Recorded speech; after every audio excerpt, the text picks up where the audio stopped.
Dili gyud ta magpatakag istorya. Kana bitang mong ingon ta nga kana siya no mamaliw. Kana siya no burikat.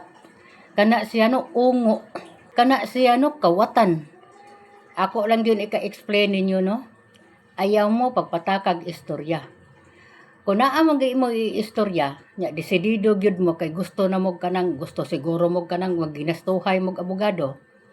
Siguro gyud ninyo nga kanang inyong giistorya naa moy ebidensya kay mao ginay pangitaon sa imong gisulti. Issue na nimo nga unsa na ka tinuod. Kay magsulti ka nya kasuhan ka, wa kay ikapakita, maunay gyud ka sa imong istorya.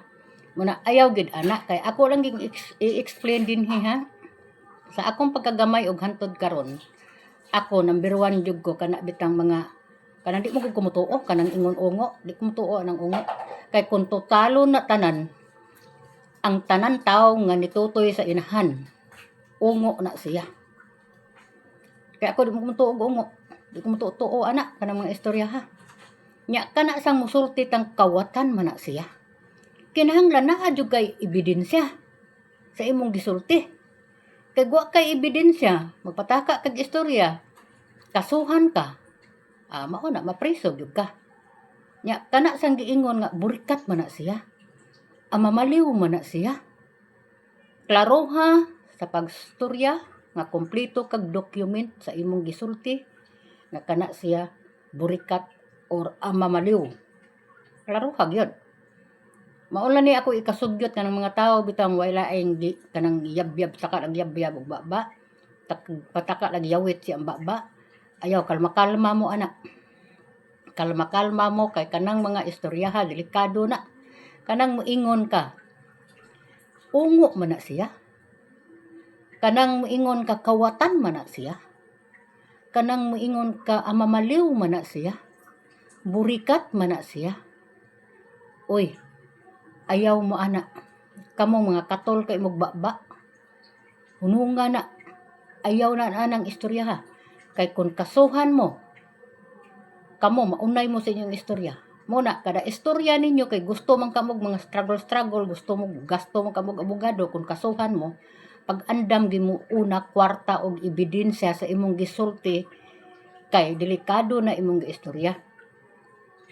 Kanang mo istorya kang mamaliw, siguro agyod nga naa jud kay dokumento nga nagpamatuod mamaliw siya. Kay kun ato ginantukion tanan, wa man kay labot, dili man ka wa kay katungod. Kanang moingon kang burikat, ug mamurikat na siya ayaw panghilabot iyaha man ang katungod. Ha? Di na kay kinahanglan nga musulti ka ana nga burikat kay iyaha ng katungod. Magbuot di kag unsay buhaton na niya.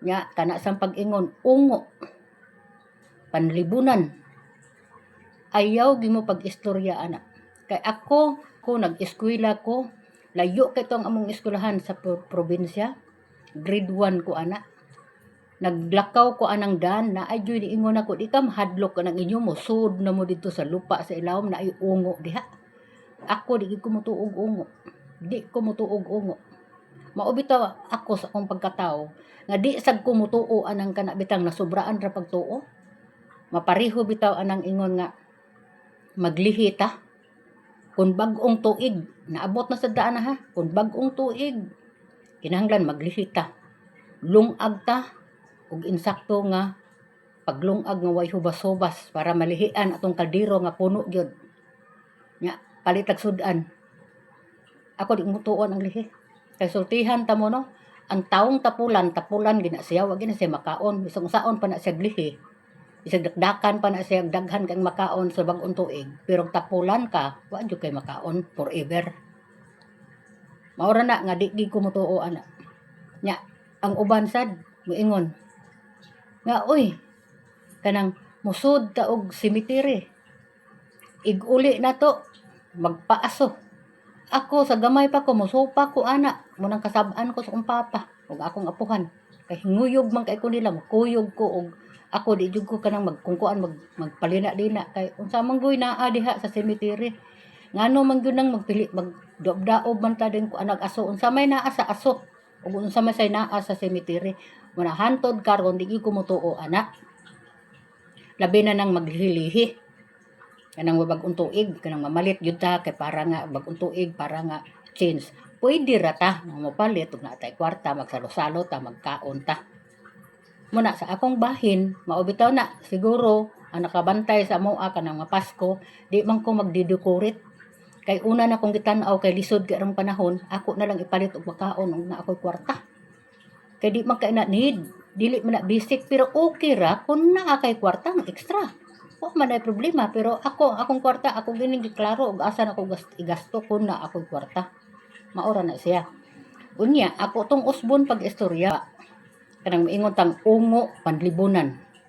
Ako di ko mutuoan ang ungo nga dunay ungo nga panlibunan, duna say ungo. Mutuoan na. Ikaduha sad kana sang pagsulti na tong burikat man na siya. Ayaw gyud pagbuot og namurikat na siya kay iyahan ang katungod. Unya musulti ka ana nya wa kay ebidensya, mapreso gyud kag di oras ug kasuhan ka. Munang kanang mga ingon ana delikado nga mga istorya, ayaw gid pag istorya pata kag yabit sa imong baba. Nya moingon sa kang kawatan man na siya. Tan-awa gid siguro makakuha kag ebidensya una ka mosulti ana kay kasuhan ka maunay gyud ka sa imong istorya. Bis akong giistorya sa uban nga mga cases nga moingon nga mamaliw man na siya. Kanang giingon mamaliw man na siya, ayaw mo paghilabot ug dunay nagpamamaliw ug dunay mga tawo nga na nagunay. Ilaha man ang katungod. Pagbantayi ang inyong kagalingon, ayaw mo pamantay sa uban nga tawo. Maura na ako ang ika-advise sa inyo ha. Ako, kanunay kong makadungog ana. Kanang ingon, uy, kanang inyong silingan, ungo. Ay mo pag-ingon ana, kakita de ka nga dunay naggitangag nga tawo. Ug mukasulti ka ana nga ungo, siguro ikaw sad ungo siguro ka kay nganong kasulti man ka. Ba, nyam ingon ka, kawatan man na siya. Nakay ebidensya gyud. Nga nangawat gyud siya. Ha? Kanang ebidensya mao gyud na siya importante sa atong gisulti ebidensya.